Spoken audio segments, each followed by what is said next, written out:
Hello, it is April 18th. I'm Dan Estrada. This is Engineering Ethics at NJIT. We're on week 13. Let's jump in the course. All right, week 13. This is our lesson on autonomy, autonomous weapons, drones, autonomous vehicles. Basically, this week I want you to be thinking about autonomy. So last week we talked about artificial intelligence, some very general discussions about artificial intelligence and thinking machines. I lectured last time about the sort of history of computing and the history of artificial intelligence in particular. This week and next week we get into the details. So this week we're doing autonomous weapon systems and drones, autonomous vehicles.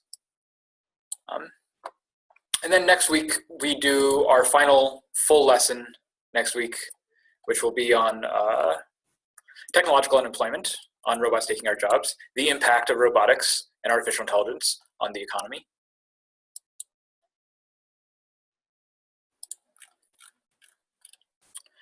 This week is lesson 13. I want to say a few things for this lesson. I didn't get to do an official lecture this Easter weekend. I had family engagements.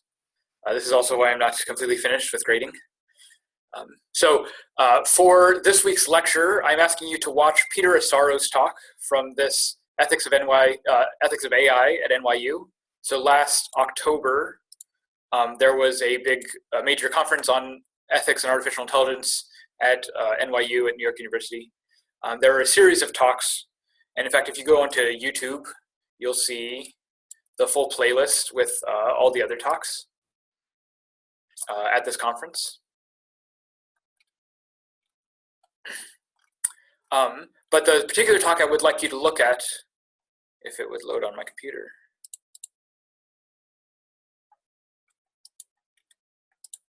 is Peter Assaro's talk, which is the first talk in the video that's on Moodle. It runs about a half an hour, and it's on killer robots and the ethics of autonomous weapon systems. So Peter Assaro, he's an expert in autonomous weapons. He works for the Campaign to Stop Killer Robots, which I'll talk about in a second. And he gives this talk at the conference at NYU on the current state of weapons technologies and autonomy. So this is a good introduction to the topic. I'll say that your attendance quiz for this week, for your lecture, the lecture portion of your attendance quiz, it's a question just derived from his short talk. So again, Peter Assaro gives a half-hour talk. This talk is linked, it's this video linked on Moodle. If you just watch that talk, there will be a question in the attendance. Should be a pretty simple question. It's a multiple choice question. If you answer that question in the attendance, you'll get the lecture credit for this week. The Hangout credit for this week, you want to use the word autonomy, which I just put in the chat. So autonomy is your Hangout lesson credit for this week. The lecture credit will be found in this talk from Peter Assaro.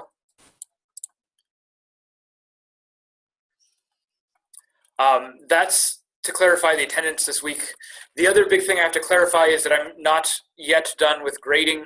I sent out a note last night that I'm still in the middle of grading. It gets bogged down by all the plagiarism notes that I have to write. There have been quite a few so far. If you haven't seen your grade yet, don't panic. That doesn't mean that you're in trouble for anything.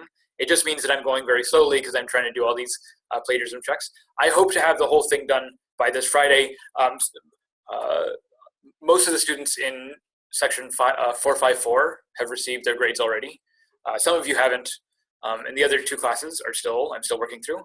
I seriously hope that these will be done by this week so I can get them all sent out and everything caught up on grading.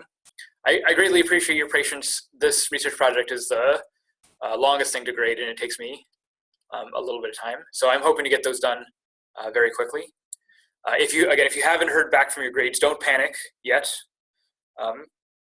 If there's something wrong with the plagiarism, I will let you know when I'm done grading. And I hope to have that done this week. The word for the Hangout, Hangout word of the day is in the chat. I already said it in the video. The word's autonomy for the Hangout. The lecture word you'll find by watching Peter Asara's lecture on the video that's already on Moodle. Okay, let me go ahead and stop here and see if there are any questions or comments or concerns from the audience. If there are, please interrupt me at any point. But I'll just go ahead and make an official request for comments right now. Comments or questions about the assignment structure? This week for lesson 13, you have to turn in a normal post like you do every week. There's a lot of material to draw from this week. And there's a normal quiz, multiple choice quiz, like you have every week. And you have to do 2 replies as normal. Same thing for next week. Next week is going to be another normal week schedule. Lesson 13 and 14 are our last 2 full lessons. Lesson 15 doesn't require any additional reading. It's just what did you learn? What did you like or not like about the course? Lesson 15, it's very important that you do lesson 15. It's worth 100 points. So it's a decent chunk of your grade. But there won't be any additional reading or requirements for that lesson. And then once you're done with lesson 15, that's the end of the course. There's no final or any other exams at the end of the course. Yeah, the extra credit, I haven't caught up. I've graded most of the first round of extra credit, but I haven't caught up on the second round of extra credit. So there's 2 extra credit assignments. You're able to submit both of these extra credit assignments. The Everything is a Remix assignment will be due at the end of class on 5/5. The 5th of May is when everything is due for this class, so no more assignments will be accepted after the 5th. And that includes this extra credit assignment. That extra credit assignment is worth 20 points, plus you can get an extra 10 points for comments in this thread. The ethics of your field was due last month, but you can still do this assignment. You'll get 15 points instead of 20 points, and you can leave a comment in this thread also for an additional. I'm sorry. I think I'm doing the replies for 5 points. I'm sorry, not 10 points. So total for the extra credit essay forum, you can receive a total of 50 points. So that's a maximum of 50 points. So that's 20 points for each essay, and then 5 points for each reply. So a maximum of 50 points. What do you have to do? So for both of these, it's just writing another essay. For the ethics of your field, what I want you to do is think about the specific ethical issues pertaining to your field of study. So if you're a chemical engineer, what are the unique requirements of chemical engineering and so on. For the Everything is a Remix, there's a documentary that I linked to. It's about an hour long in total. It's 4 parts. I want you to watch the documentary and then just respond to it, to write on it. Do you have to write an essay for receiving, so Tracy asks if you have to write an essay to receive credit for commenting in the discussions. No, but you cannot receive more than 10 total points for your replies in the extra credit forum, and that's 5 points per thread. So you can't receive more than 5 points per thread, but even if you don't do the essays, you can still get that extra credit for replies. In both cases, it's just writing an essay on the topic. This is sort of additional work for extra credit. This is not required. You do not need to do this work. This is just for people who want to, who are a little bit worried about their grade and want that extra buffer.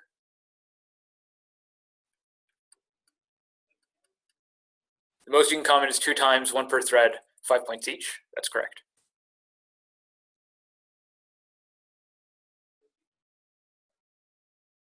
Good. Any other questions or comments or thoughts?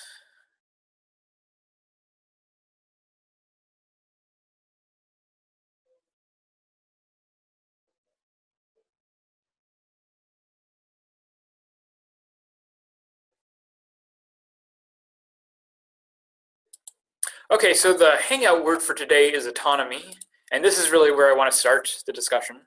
So the topic for this lesson is about autonomous weapon systems and autonomous non-weapon systems. So the weapon systems are one thing, and then on the other hand, there's things like self-driving cars, there's all the drones in the air, people want automated deliveries, self-driving, not just self-driving cars, but also self-driving trucks, you know, the big rigs that do a lot of the hauling. Those are being automated. Uber recently had a bunch of autonomous vehicles out on the road, and then they got into crashes, and Uber pulled its autonomous vehicle service, so that doesn't exist anymore.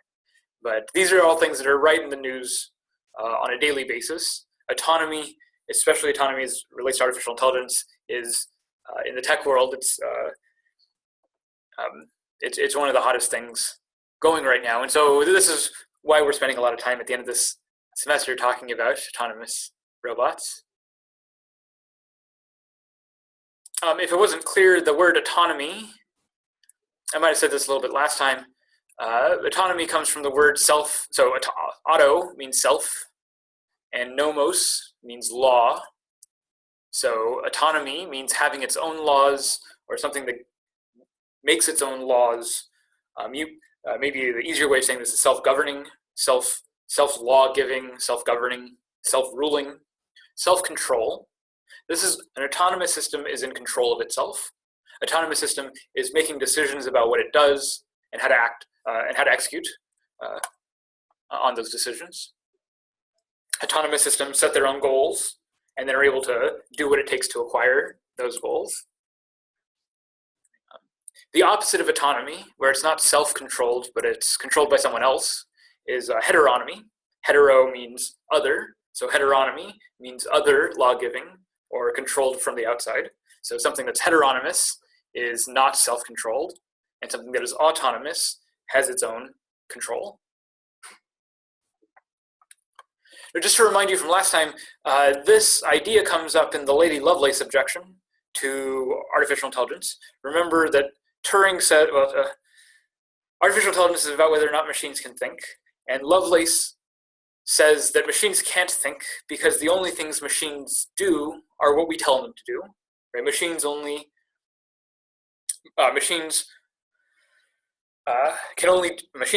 Lovelace's objection goes, the machines can only do what we know how to order them to perform, or machines only do what they're programmed to do. If a machine is only doing what it's programmed to do, then it's not genuinely autonomous, right? It's not self-controlled, but it's heteronomous. It's controlled by its operator or its programmer. Right? So this is the big debate. How autonomous is the machine? How much of what it does is under its own control, and how much of what it does is under the control of someone else? Now, in robotics and in philosophy, have a little bit of a tension around this notion of autonomy. For a roboticist, a robot is autonomous if it doesn't require intervention in the moment of operation. So while the robot is operating, you don't have to actually do anything to tweak its parameters. So for one example of an autonomous system that you might know about are these self-landing rockets. I should have loaded this up before. Yeah, so these have been awesome. Let me show you the.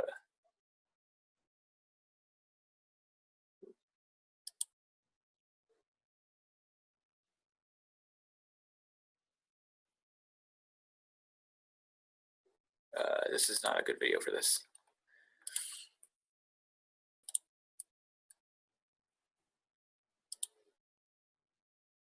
Yeah, here's just a ship landing. So SpaceX has been trying to get these rockets to re-land on these floating platforms in space. The cost of the rocket is one of the big costs of getting these rockets up to space. And so if we can reuse the rockets by landing them safely, the costs go way down. So this rocket is landing autonomously on the ship. So there's no one controlling this except the rocket itself. The rocket has a bunch of sensors on it, so it knows how balanced it is, what the thrust is, and so on is like. And it uses its own sense of coordination in order to land squarely on that platform. So this is so roboticists will call this an autonomous procedure. It's autonomous because there's no human in control of that operation. The rocket's doing it on its own. Of course, this rocket was programmed to do exactly this by engineers, right? Every detail about how it operates was highly designed, highly engineered. This is a marvel of engineering design. But the roboticist will still call it autonomous, even though it was programmed to do this activity. The roboticist will still call it autonomous because when it's doing it, no one's intervening, right? There's no person telling it what to do in the moment of operation. Someone did before when it was designed, but not while it's in operation. So same thing with the self-driving cars. Self-driving cars on the road are sometimes called autonomous vehicles. Everything that those autonomous vehicles do is pre-programmed, is programmed and engineered. But it's considered autonomous because while it's operating, there's no humans in control. The computer itself is making all of the decisions. Okay, so let's go ahead and start with the weapon systems, and then we'll move on to the cars. So autonomous weapon systems are weapon systems that target and fire on enemies or suspected enemies, and where the targeting and firing decisions are entirely made by the machine. So these systems exist all over the place. Here's an example of one. This is the Samsung SGR1. It's an automated turret. It's built by Samsung, the same Samsung that probably built your phone. In fact, you can see in one of these images, there's the Samsung logo right here on this, in the middle. So this is an automated turret. This turret has cameras on the side where it can detect motion, detect people moving, and then it can use that detection to track the target, and then decide whether it's an enemy, and if it decides it's an enemy, then it'll start firing. These were built by Samsung. Samsung's a South Korean company, and these were built for the demilitarized zone between South Korea and North Korea. The war in North Korea has been in the news recently again, so this is not this is rather timely. So South Korea built a bunch of these machines and deployed them along the demilitarized zone on the border with North Korea, facing North Korea. They were originally designed to be entirely autonomous firing, but there was a big public outcry when they released these, when they set these up, because people were worried. What if someone accidentally walks in front of it, or a kid walks in front of it, or something? A kid shouldn't be anywhere near the demilitarized zone, but what if an accident happens? The worry is that the machine shouldn't be making the decision on its own; that someone else should have that final say, and that's eventually what happened. So North Korea set these up. There was a big public outcry. I'm sorry, South Korea set these up on the border. There was a big public outcry, and then South Korea changed the policy for how these machines work. Whereas they were originally auto-firing, auto turrets, now they require human intervention, human control. So there's a human operator who's looking at what the machine tracks. The machine can still target, can still acquire a target and track it, but it won't start firing until a human being presses the button. Right, so it requires human beings in control. And this is the standard for autonomous weapon systems. This is where the big debate is over. It's not over whether these autonomous weapons exist, but it's how much control do the humans have. Right? Originally, this turret was auto-firing, and it didn't have humans anywhere in the control loop. But afterwards, it requires a human being to press the button. So this is the issue that the Campaign to Stop Killer Robots is worried about, is how much in control, how much are humans in control of what the robots do? If the robot is entirely deciding for itself whether to kill, whether to target and kill a human being, then that's a killer robot. So the Campaign to Stop Killer Robots wants to stop these autonomous weapon systems, and by autonomous here they mean weapon systems that target and fire on their own. So the Campaign to Stop Killer Robots is a thing that really exists because we need these kinds of things in 2011 or 2017. Campaign to Stop Killer Robots is it's basically a lobbying group, and it lobbies different countries and especially the UN to sign treaties to ban killer robots. The goal here is to have a weapons ban, weapons prohibition on killer robots, in order to stop a arms race over killer robots. Another good example of this, which I link in the on Moodle, is the open letter on autonomous weapons. This is from the Future of Life Institute. The Future of Life Institute is a think tank that thinks about the existential risks to humanity, right? The things that risk humanity's place on the planet. Mostly think about things like global warming or a meteor strike out of nowhere. What do we do? But recently they were given $10 million by Elon Musk to research the dangers posed by artificial intelligence. And one of the things they did with this money is they wrote this open letter. This is an open letter on autonomous weapon systems. It's been signed by a bunch of roboticists, famous roboticists, Stuart Russell. All these people are very well known in the AI industry. Jan LeCun is Facebook's head AI researcher. Peter Norvig is at Google. Jeffrey Hinton is also at Google. These are very well-known AI researchers. In addition to the AI researchers, a bunch of other just scientists like Stephen Hawking, Dan Dennett, Max Tegmark, Noam Chomsky signed this. What the letter says, so the letter isn't concerned about, it's not concerned about robots taking over the world. It's not concerned about Terminator-like scenarios. What it's concerned about is an arms race over a new weapons technology. So it calls autonomous weapon systems the third revolution in warfare after gunpowder and nuclear arms. Basically, autonomous weapons are like nukes in the sense that it changes the dynamics of the battlefield. It changes the strategic calculations of warfare, right? You enter nukes into the equation and everything changes about how you engage in a war. Same thing with gunpowder centuries earlier. And same thing with autonomous weapons. The difference between autonomous weapons and nuclear weapons is that nuclear weapons are very expensive to produce. You need very sophisticated technologies. You need a lot of infrastructure in order to build the nuclear weapons. Nuclear weapons are old technology, over 50, 60 years old. And it's a widely known technology, but it's just really expensive to build. You need centrifuges to refine the uranium in order to make it weapons grade and so on. All that gear is really expensive. It's also really easy to track. You can see from space if people are building centrifuges, whatever. So nuclear weapons are a little bit easier to control. Autonomous weapon systems aren't so easy to control. You can go to Best Buy and buy all you need to build a drone with a flamethrower.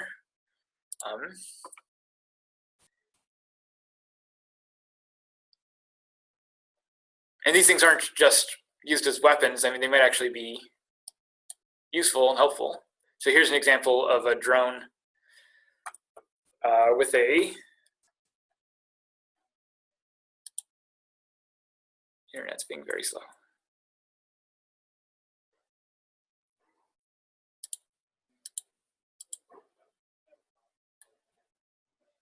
Yeah, so here's an example of a drone with a flamethrower.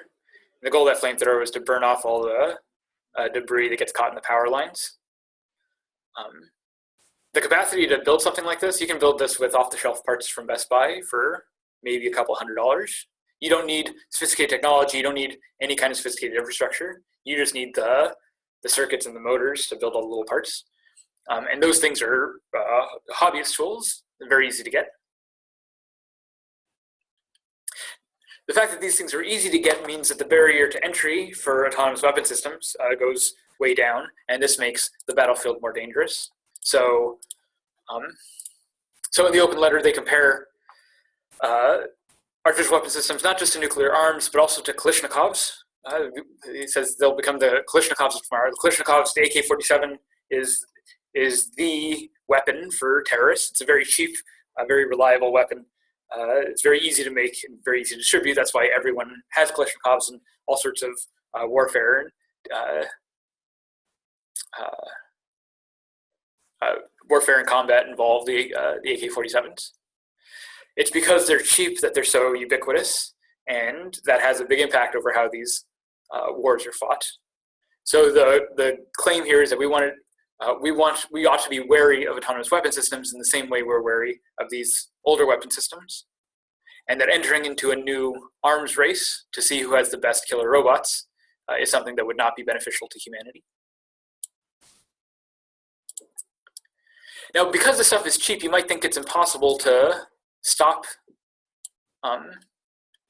people from building autonomous weapon systems. But we have other examples of treaties against certain kinds of weapons. So for instance, there's lots of nuclear arms treaties, treaties about that constrain the development and production of nuclear weapons. But not just nuclear weapons, also biological and chemical weapons. Some of those, which are much easier to make, especially chemical weapons, can be very easy, very cheap to make, but they're horrific on the battlefield, and there's a big stigma against their use, even in warfare. I mean, war is hell, but international groups have signed treaties that they will not do certain kinds of things. So biological weapons are banned by international treaty. Chemical weapons are banned by international treaty. You're not allowed to use chemical weapons in a wartime scenario. That doesn't mean that everyone follows these rules, right? Sometimes people violate the treaties. Sometimes people use chemical weapons in violations of these treaties.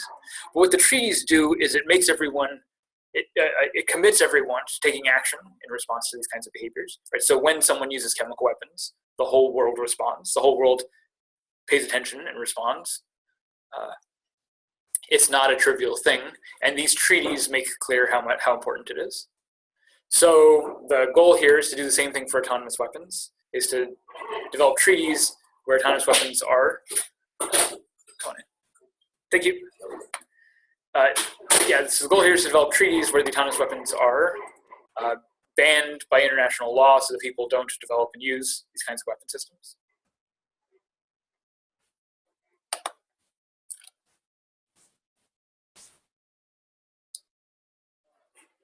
So far I've been talking about autonomous weapons, and it's important to note here that most of our weapon systems are not autonomous. Most of our weapon systems are things, most of the robots that we use in military environments are things like the Talon sword systems, right? So these little, they're like bomb-sniffing robots. They're usually on treads. They can be armed with weapons of various kinds, but they usually have a bunch of sensors, and you can sort of throw them out onto the battlefield and into dangerous situations where you don't want to just send a human being.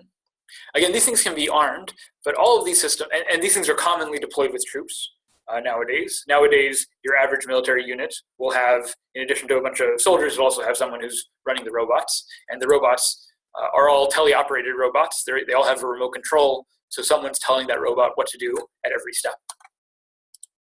So military robots are all over the place, but as of right now, the standard is to have them not automated, but teleoperated, controlled by a human. Humans in the control loop. And this is the current standard for weapon systems. But these things might change very soon. So just last year, I need to redo this link. The military has started investigating more sophisticated weapon systems that can do some kinds of activities autonomously. And if you watch the Peter Asaro talk for the lecture, he'll go into those in some more detail, the kinds of weapon systems we have, sort of over the horizon rockets and that kind of stuff. But even apart from autonomy, there's a whole other sort of domain of robots in weapon systems, and those are the drones. So one of the links that I have for this week is the Rise of the Drones documentary. This is from 2013. It's a little bit old, but this goes over the development of teleoperated weapon systems like the Predator drone.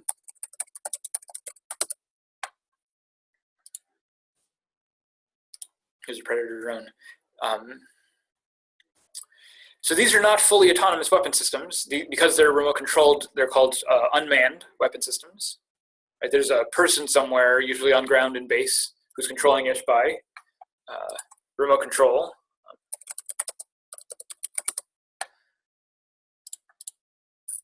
Yeah, so this is what a drone pilot's office looks like. It basically looks like a big video game console. Right? And they're monitoring all the sensors and so on the drone, but they're controlling it from the ground. And what that means is that you can fly the drone into hostile territory without putting any human beings at risk. The fact that you're not putting human beings at risk is one of the reasons why these drones have become so popular. And one of the links that I give is to this page. I'll just go ahead and let this play. So this is an animation of all the drone strikes just in from the U.S., just in Pakistan, the U.S. and its allies, the allied troops, just in U.S. I'm sorry, just in Pakistan. So this doesn't include any of the drones in Afghanistan or in Iraq. And this is just over the period from 2004 to 2015, I think is the latest that it goes.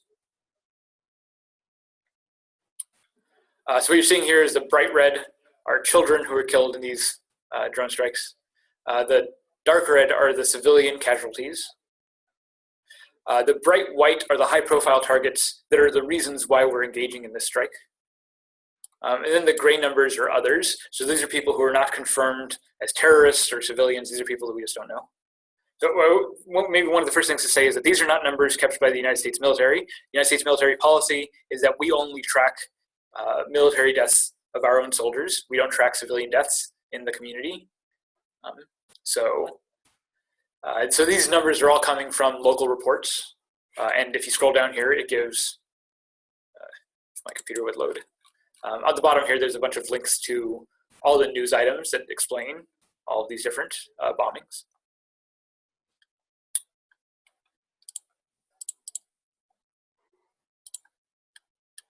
So you can see we've bombed a lot of people, something like 3,000 people, 3,300 people died just in Pakistan from just drone strikes. 3,000 people. It's a lot of people. Some big mistakes. This mistake is probably worth pointing out. In 2006, 2006 was George W. Bush, right? This is before Obama became president. In 2006, George W. Bush had a drone strike against what he thought was a terrorist training camp, but was in fact a school, an active school with a bunch of kids in it. And this drone strike killed something like 70 kids. It was because of these kinds of mistakes that George W. Bush wasn't really all that keen in doing drone strikes during his administration. You see, he did some, and we've had the technology for quite a while, but Bush did not do very many drone strikes. Obama does a ton of drone strikes. Obama is the drone president, and he made drone strikes the cornerstone of his military campaign overseas. Right? He wanted to pull out our troops and replace those troops with these robots, these unmanned vehicles that don't put our troops in harm's way. Obama does a ton of drone strikes over his career. Some of them also make these big mistakes with lots of civilian deaths. And I have a lot more resources on Moodle going into the drone strike policy and Obama's sort of history with it.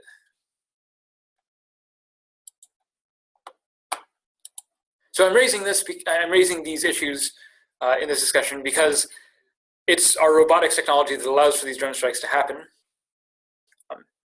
On the one hand, you might think this is a good thing because it means fewer troops being put in harm's way, fewer US soldiers dying. The drones are also sort of surgical operations, right? They can put a missile through a second-story window and have a very targeted attack, as opposed to just decimating a big region. This was Obama style. He liked to do the surgical, tactical, very precise actions, as opposed to these sort of big flailing actions. This is why he liked the drone strikes. Now Donald Trump has all these drone strike capabilities, and we get to see how he wants to use them.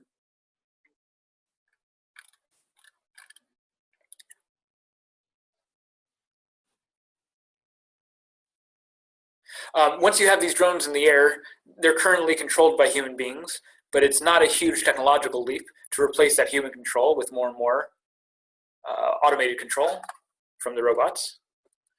Right, so the question is, where is the human in this control loop? How much control does the human have? Yeah, so you might think that this is a good thing because it keeps human soldiers out of the way, out of harm's way. The other thing, the contrary point to this is not that the U.S. It's not that more U.S. soldiers should be put in harm's way. The issue is that maybe the fact that there is less risk to human soldiers makes us more likely to conduct these strikes. Right? So if we think that these drone strikes are safer than putting troops on the ground, maybe we're more willing and likely to conduct these drone strikes. And then we would conduct more drone strikes than we would have if it required actually committing human troops, right? I mean, putting troops on the ground does expose our soldiers to some risk, but you might think that that's part of what makes it fair. I mean, otherwise we're just bombing them from the sky without putting ourselves at any risk at all. And again, not that we should be putting our soldiers at risk, but it changes the calculus of how willing you are to engage in these actions. If every one of these drone strikes required putting US soldiers at risk, maybe we just wouldn't be doing these drone strikes in the first place. In other words, maybe having these drones makes us more likely to do these strikes than we would be otherwise. So the argument on the one hand says that maybe these are saving lives, right, killing fewer people. The argument on the other hand says that maybe these are resulting in more attacks and more deaths, and that it's not actually saving lives, but it's increasing the danger of these military operations. Okay, there's a lot more to say here. There's some great reports that I have online. This is a great report. Hopefully it loads quickly. This report, this is this major report on the state of autonomous weapons. Basically what they did is they looked through all the news for all the different kinds of autonomous weapon systems that we know about. A lot of these weapon systems are classified, so we don't know a whole lot about them. But of the systems that we do know about, they went through and classified what the capabilities, how autonomous are they, how much can they control their own actions, and sort of the scatter plot of all the different kinds of weapon systems, who controls them, how autonomous they are, and so on. Lots of good information from here. If you're interested in automated weapon systems, it's good stuff to learn. Let me just switch gears briefly here at the end and say that this issue of human control is not just about weapons, but it's also about robotics in daily human contexts. Right? So self-driving cars. There's this big question of how much control the human beings should have versus how much control the robot should have. How the robot should make a decision. How the robot should maybe cede control to the human beings. Right? How does this stuff all shake out? Right now,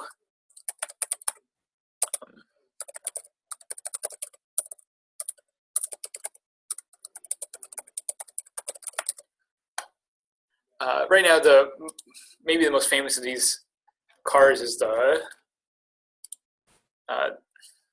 Tesla self-driving cars. Yeah.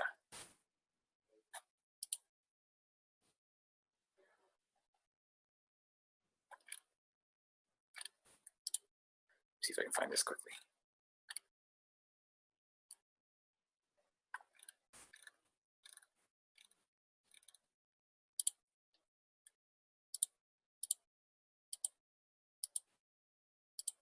No, it's not, this is not what I want.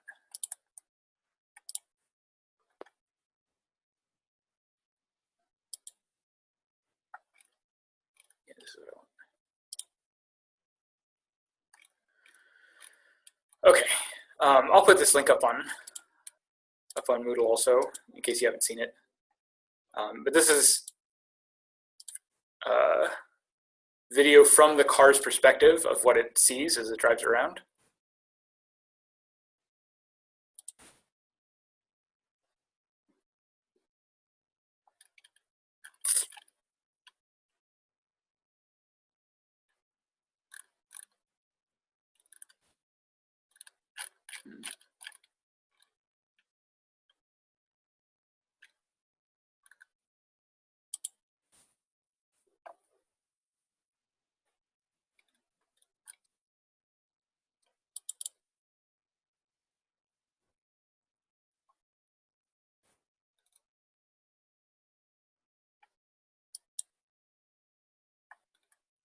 Yeah, here we go. Okay, so this video shows what the car sees and how it processes everything around it. So the person will not be driving this car. The car is driving itself, and it uses a combination of radar and sonar and visual images, and it combines all these things together in order to figure out what's around it. You can see on the right here, it basically draws squares around everything that it's coming into contact with. right? So it recognizes all the objects, and then it determines how far away those objects are and how likely it is to crash into that thing. And then uses this along with its GPS and so on in order to figure out where the road is and how to stay on the road. It also uses this to detect the traffic signs and so on. So this robot can drive itself. However, it's not a fully autonomous robot, and this self-driving doesn't work everywhere. So there are some cases where so for instance, in bad weather, if it's snowing or if it's raining really hard, you might not be able to see in front of you, and the sonar and radar might not be able to penetrate the fog. So in certain kinds of driving conditions, the human being might need to take control. Also in cases where there's lots of construction, where the road edge is ambiguous, these are cases where humans might need to take control. And there have been several cases where these Tesla cars have crashed because they can't see what's in front of them, maybe because the sun is shining straight through the window and there's a glare or whatever. So there's these cases where where the cars can't control themselves and the human being has to take control. What that means is that these Tesla cars are what's called level 3 autonomy. So this is the SAE. This is the SAE is Automotive Engineers, Society for Automotive Engineering. Yeah, the SAE is Society for Automotive Engineers. And last year, 2016, the SAE put out, so 2016, this is very recent, this is just happening right now. The SAE put out its levels of autonomous driving policy, where they identify 6 distinct levels of autonomous driving from no automation at level 0 to full automation at level 5. So I have this chart in Moodle. This is the SAE, 5 levels of automation. The first 3 levels, from no automation to partial automation, requires the human driver doing most of the work. And then levels 3 through 5 is greater automation, with level 5 being full automation, so that the car can completely control itself. And basically the differences here is about how much control does the human have versus how much control does the robot have. At 0 automation, the robot has no control whatsoever. At level 1 or level 2, level 1 is things like cruise control. We've had cruise control in cars for a long time. Cruise control means you set what's the speed you want to drive at, and then the car keeps it at that speed. And the car is a little bit smart about this, right? So if you're going uphill, you need more gas, and so the car knows to put more gas in order for you to stay at that speed. Right? If you're going downhill, you might be picking up speed, and so the car knows to lay off the gas to keep you at that speed. Right, so the car has to be a little bit smart about maintaining that speed, but apart from controlling the speed, the human's doing everything else, right? The computer's just controlling that one aspect. This can become a little bit more complicated with things like self-parking, right? So we have cars now that can parallel park for you. You just drive it next to the spot that you want to park in, and the car will actually do the parking. This requires a little bit more control from the car. But the human is still doing most of the work of driving and is just sort of setting up the machine to handle just one little bit. Right? These are the first 3 levels of automation. The second 3 levels of automation are when the human has less control and the computer has more control. Conditional automation, level 3. This is where the Tesla cars are right now. The way the Tesla cars work is that you can set it into self-driving mode and then take your hands off the wheel, but you need to be there watching the car the entire time.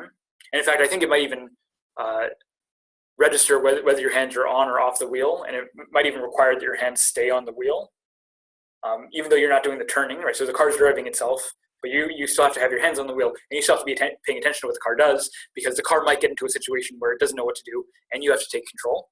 So at level 3, which is where we are now, there's this sort of shared responsibility between the computer and the machine. The machine's doing a lot of it, but the human has to, between the computer and the human, the robot is doing most of the work, but the human being is overseeing and has the capacity to step in when needed. Even more than that, in level 3, the computer asks the human to step in at some cases. At level 4, the robot can handle the situation even if the human doesn't step in. But there might be some cases that require human intervention, and the computer has to make do. If the human's not around, the computer has to make do some other way. So level 4 autonomy is almost full automation, but there are some things that it might ask a human being to step in, but it can still compensate if the human's not there. Level 5 automation is full, complete automation where no human intervention is required. Tesla, the self-driving cars, have promised that soon all their cars will be at level 5 full automation, but we're not there yet. Right now, all these cars are at level 3 automation, where there's this back and forth. And again, part of the problem here is that the cars aren't really that good at seeing what's around them. They could be better. The better way of making cars see is with LiDAR, with laser detection. But LiDAR systems are very, very expensive. And so these Tesla cars don't have LiDAR, they just have radar and sonar. And so they don't see very well. And that means that you need human beings to intervene. So on the one hand, there's sort of failures of the technology. On the other hand, there's also failures of the infrastructure. Our roadways aren't that good. The signage on the roadways aren't that good, potholes and so on, poorly marked roads and poorly marked lanes. These are trouble even for human drivers, but they're especially trouble for these robots who expect to see stop signs and so on. And if they don't see the stop sign, they might not stop in time. So one challenge here is the technology challenge. The other challenge is the infrastructure challenge. Because both of these challenges haven't been met, we're still stuck at level 3 autonomy. But this is starting to change. So self-driving trucks, for instance, have started to become more popular. Self-driving trucks nowadays will still require a truck driver to sit behind the wheel and monitor the system and stay awake the whole time. But it doesn't require the truck driver to actually intervene, except in certain situations. So we're climbing the scale to level 5 full autonomy. It's worth mentioning here that level 5 full autonomy is just autonomy in the moment of operation. And it's not autonomy in terms of whether it's deciding for itself what it wants to do or where it wants to go or how to drive. Right? Full automation for robots would still be entirely under control for a human being. So there's lots of things to say about the self-driving cars, about the technology behind them, about the political and social challenges of integrating them onto the road. You can talk about these things today for this week's lessons. I have the SAE 5 levels of autonomy. I also have a link to the Department of Transportation. They just recently, in September of last year, released their policy on automated vehicles, and in particular, they have guidelines for building autonomous vehicles about the safety requirements that they need, about the privacy requirements on these systems, and security, privacy and security, data logging, this kind of stuff. So there's all sorts of requirements that the Department of Transportation has recently imposed on these self-driving cars, and you can look at the policy online. You might also want to look at, if you're interested in the flying drones, the FAA has started to release regulations about operating drones, these flying vehicles. Right now, if the drone is larger than a certain size, you need to have a pilot's license in order to operate them. And as far as I know, right now, there's no laws about commercial uses of these drones. So Amazon wants to use these drones for delivery. I think Domino's Pizza also wants to use drones for delivering pizzas, but they can't do this yet because there's no standards for the permits in order to drive these drones commercially. So the FAA started releasing its regulations, but it's not done yet. It's been dragging its feet. The Department of Transportation has been a lot faster on this. There's lots of other material along these lines in Lesson 13 to draw from. So I've said a lot. It looks like people are starting to log out. Let me see if there's any more comments or questions from chat. I'll put the secret word, one more time in the chat.